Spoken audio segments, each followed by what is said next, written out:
Welcome to Storytime Knitting. The story portion. When last we spoke, I think I told you about the Cortez parents, how they had both passed away from tuberculosis.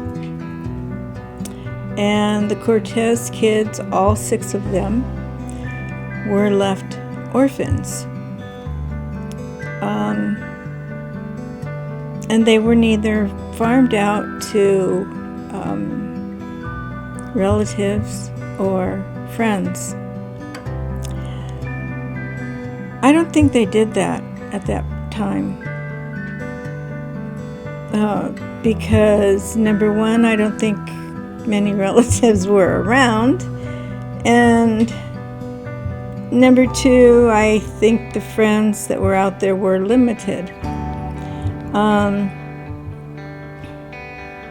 So they stayed and they did what they could, and plus they already had their clientele for the workers at the territorial prison. The meals that they were doing.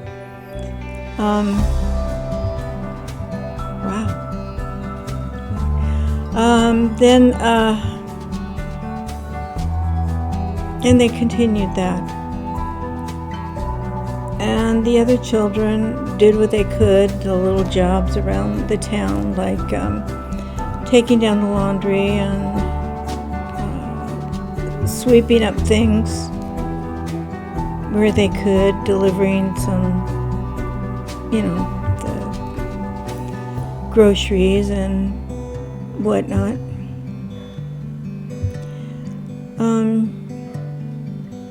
Just little odds and ends. And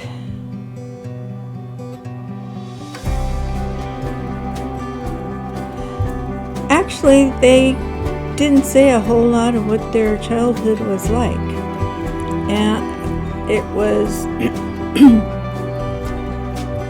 they didn't talk a whole lot about their childhood, as I can recall. So,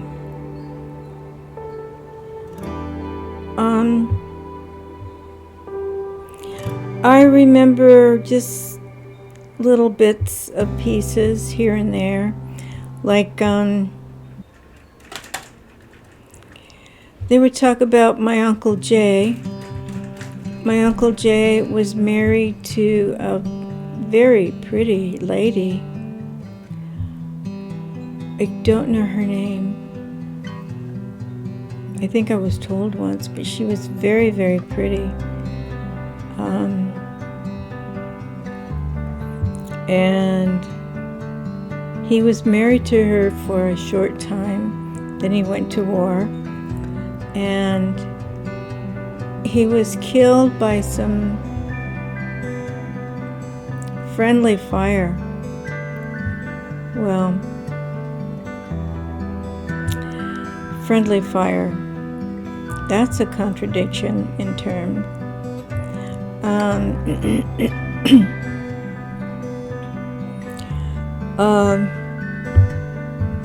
Friendly usually means good, and fire means a bullet or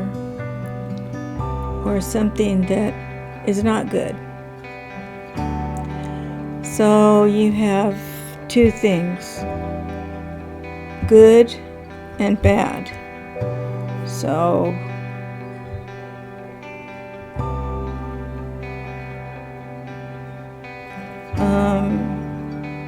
it was a good death. That almost sounds like that little big man. It was a good day to die. Oh well.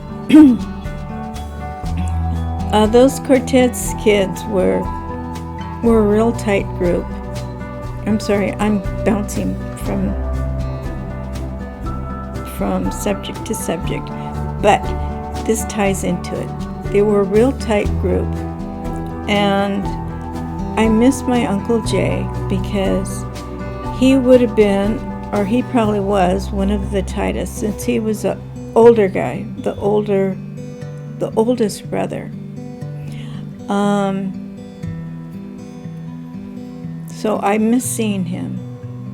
And the more I think about it, the more I miss him. Because he is dead. And he was killed by friendly fire. And that dead is dead. And his widow, since she was very young, after she found out her husband was dead, she,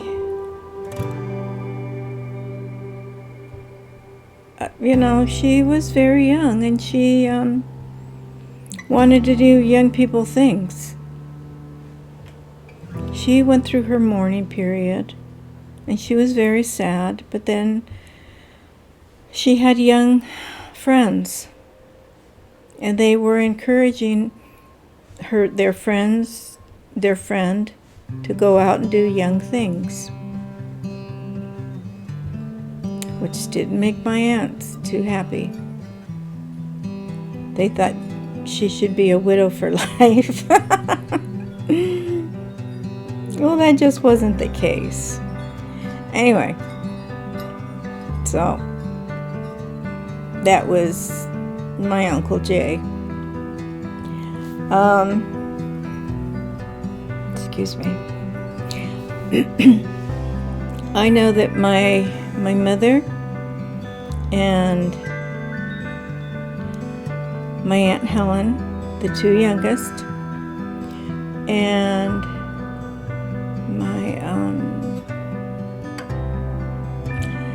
great aunt Adeline, we called her Auntie,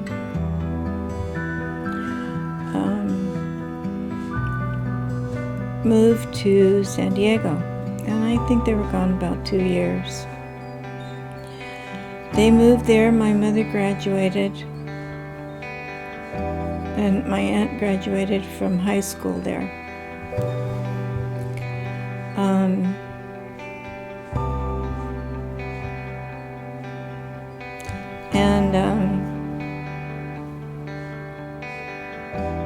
Then they moved back to Yuma. And because her other brothers went to war as well. And I guess by this time they had moved into Aunt Kuka's house because it was bigger. And there were more ladies there because most of the men folk had gone to war at this time. And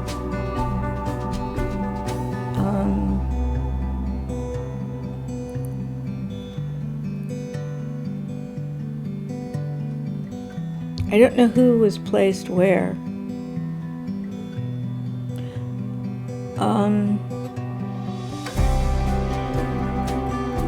I don't know.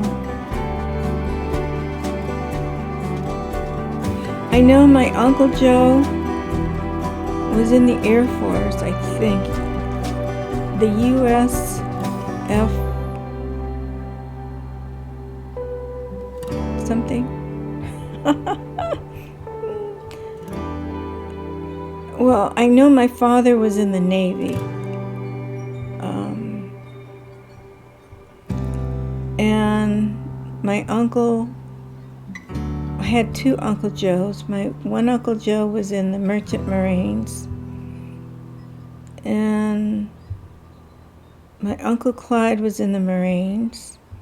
My Uncle Joe was in the Air Force? Is that it? I think so.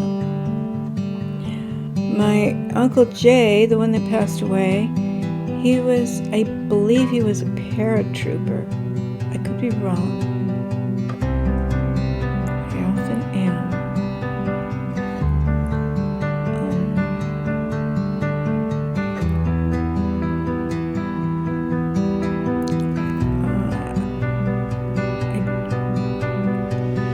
don't recall exactly. They didn't go into detail. And we got to a point that we just quit asking. I mean, it wasn't, I believe I told you this once before, it wasn't that we didn't, it wasn't taboo or anything like that. It was just something that wasn't talked about. Like, it wasn't really open discussion. It wasn't something like pulling teeth from a chicken or anything like that. It was, if you wanted to ask questions, you could. They may or may not be answered. Chances are it would have just been answered a little bit, and then the topic would go and be changed. And then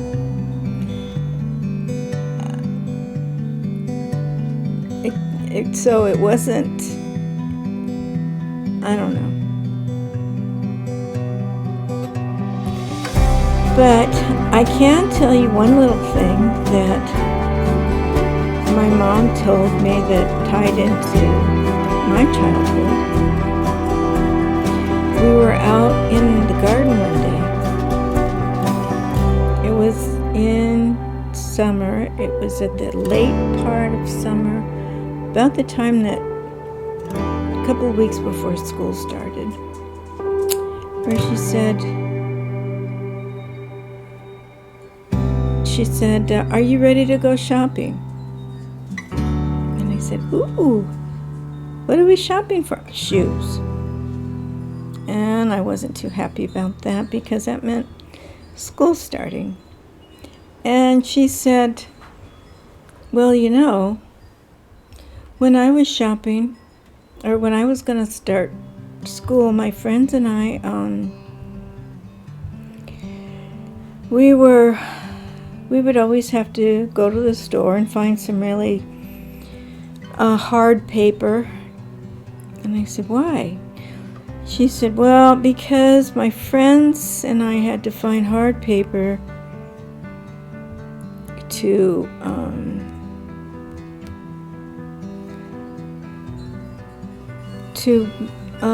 and she was telling me to I don't know, make a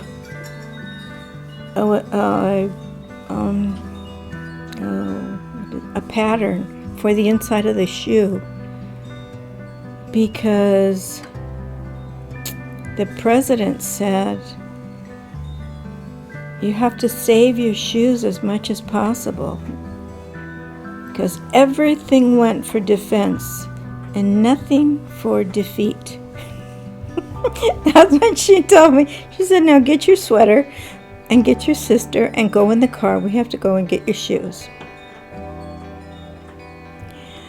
And that was it.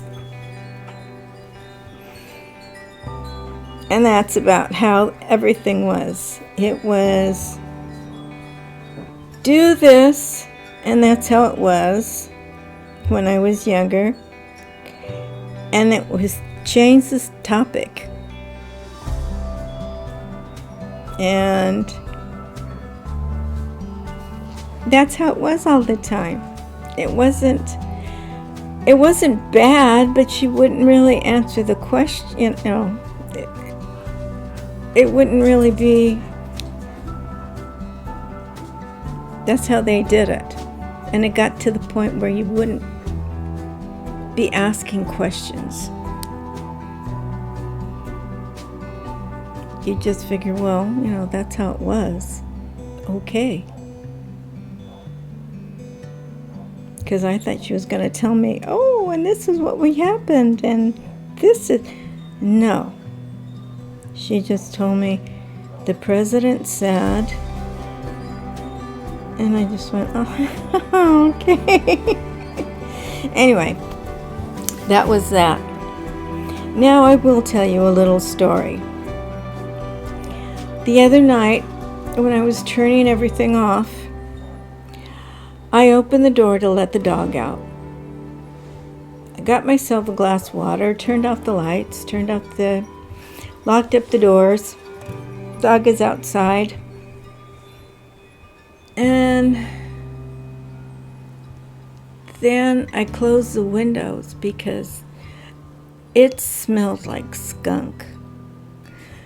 Well, I went outside to call the dog in the house, and he comes and greets me with this big foamy mouth. And he stunk like skunk. And I thought, oh my God, he's been sprayed. Well, this is a dog that when there's an animal that does foreign stuff in his yard, like poops or pees in the yard, foreign, anything in his yard, he'll go and he'll do this, and he'll get it on his neck and on his chest, and he'll rub all this stuff on his body, but nothing on his back or anything like this. And that's what he did. He stepped in it, and his feet were burning, and he knew it was different. And then he licked it, and his mouth was burning. And that's where all the foam came from. And he rubbed all this foreign smell on him. And don't worry, there's a purpose to this. I'll get to it. And then he got it all over him. Fortunately, none on his back, none on his tail, nothing else. But now I have the smell on my carpet. And I washed most of it off. Tomato juice or tomato sauce or tomato anything doesn't work. What I did use, because I put baking soda on the carpet to get that off, but I did vacuum it and put some more on there. And I was saving the baking soda for the carpet because I knew I could deal with what the hydrogen peroxide and the soap could do.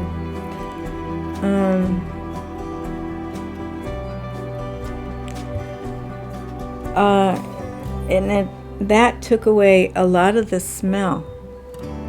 And I got that from online. What it is you put hydrogen peroxide and a little bit of about 2 tablespoons of dish soap in a bowl, and then you put it on and you leave it on as long as the animal can take it.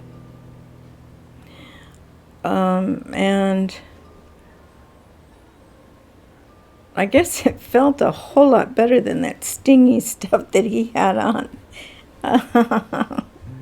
Anyway, that's what I did. And it smelled better.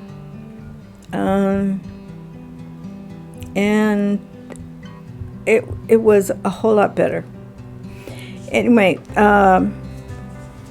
the point of me telling you this is because if anybody out there knows how to get that smell out of a carpet other than baking soda, And I just ordered online that poof stuff. I don't know how well that stuff works. My husband just, we're gonna try it. I don't know how well it works. And this just happened like last night. If anybody knows, please put it in the comments.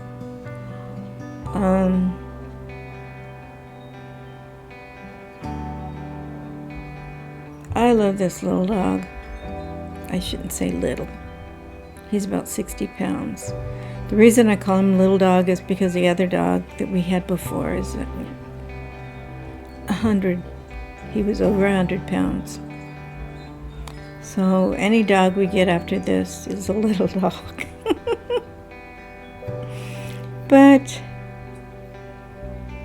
he's sweet. He is. Excuse me.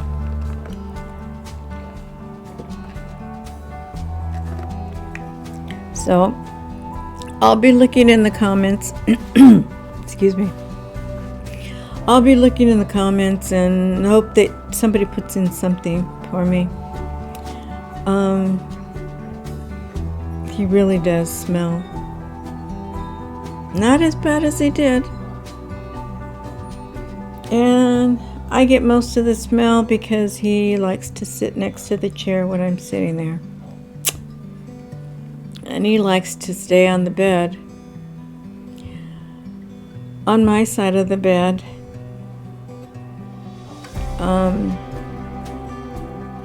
And when he jumps off the bed, he sleeps on my side of the floor on the bed. So it's nice because we're buddies. Oh well. Anyway, thank you for being here. I thank you so much. Subscribe and like if you will. Thank you. Bye-bye.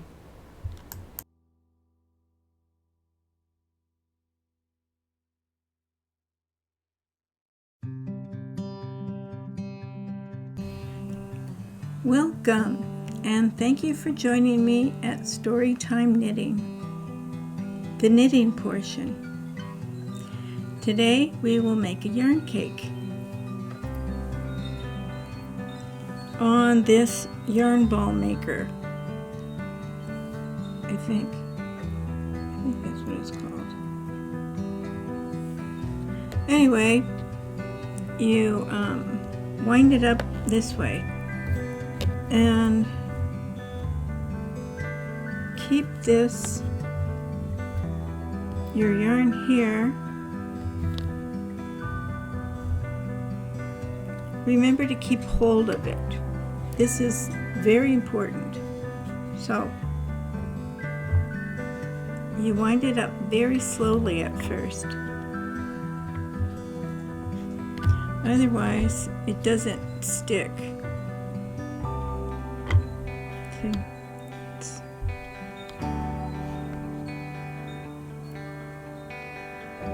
It's temperamental. No, it slides off is what it does.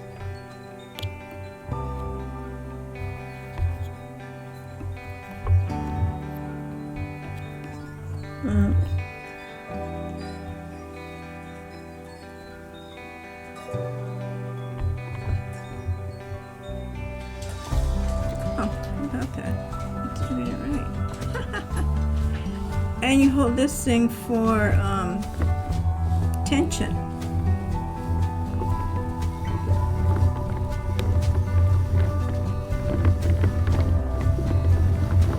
And there we go. Let's see. Might be easier with this one. Yeah, that's a ticket. Okay, and they make these things in wood or plastic or bamboo, but the plastic ones, they work just as well. I use this one. It works. And I suppose you could use the wooden one. It looks nicer. But since this one works just as well, I haven't gotten out to get a a nicer one. As long as you keep it clean and, I don't know, floof it up every now and then. Just let it go every now and then. It's okay. It works well.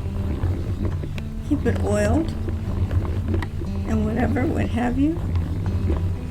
Anyway, let me do this and I'll bring you back after a while, okay? We'll see how this goes. Where is it? Okay. We're almost there.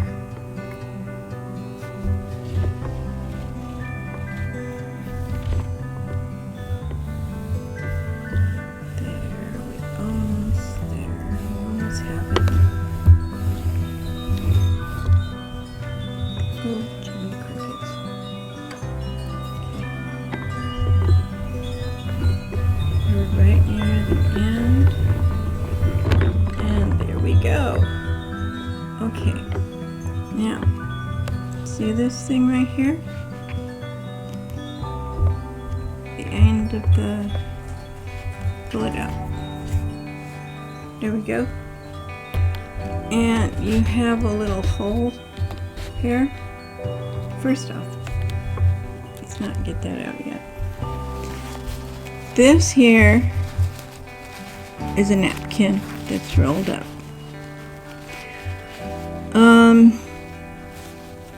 You can either I put in lavender essential oil in here. You can put in some bay leaves or bay leaf essential oil or some shampoo or just some soap. Some soap shavings, or even wrap up a dryer sheet and roll it up and roll it up tight. Depending on what type of yarn you have, you might even want to use cedar or something, because if you have cotton or wool, you might want to use cedar or lavender. This is cotton, so it'll keep the bugs away.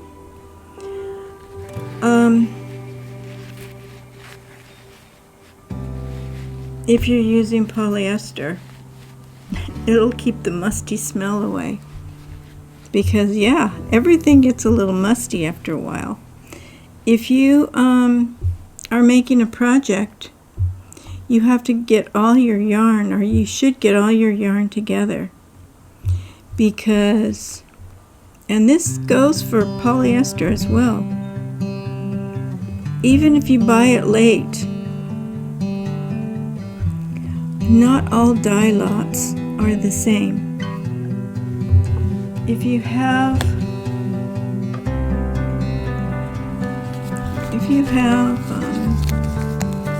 on your label,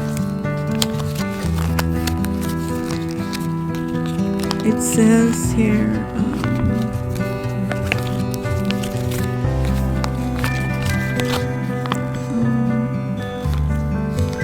it gives you the color. Like this color is snow. And it'll tell you somewhere on here what the dye lot is. But they're not all the same. They'll be like a shade off, or just maybe like a couple of,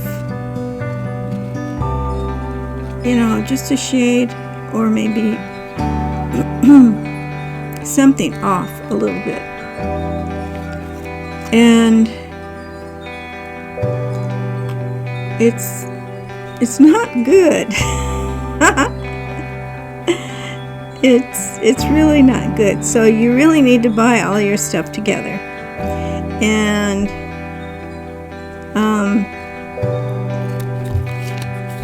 this is what I do. I wrap it up. I put this stuff on here. I redo it. Wrap it up. Wrap this in there. And then I wrap it in this, in plastic wrap. Now, it's not so tight that the air can't get in there. You can get air circulation, but I do have, you can see, I do have my little lavender tissue in there, and as well as the dye lot and whatnot, like I could ever get in the same color. But I did, I did get the whole thing in there, which I will do for this one as well. Anyway, I hope this helped. I hope, or if not help, gives you an idea, or maybe you had the idea already. But anyway, it keeps your, it'll keep your bag, your project bag smelling fresh and clean, and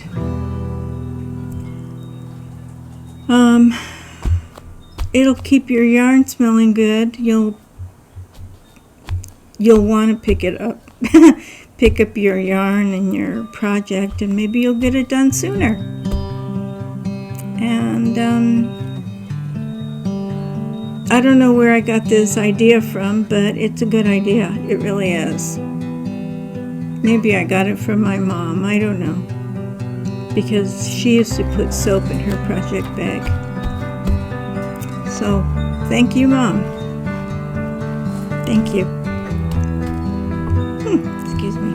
Okay, well, I hope to see you soon again. Okay? Thank you so much for coming. And I hope you got something from this one. Bye-bye.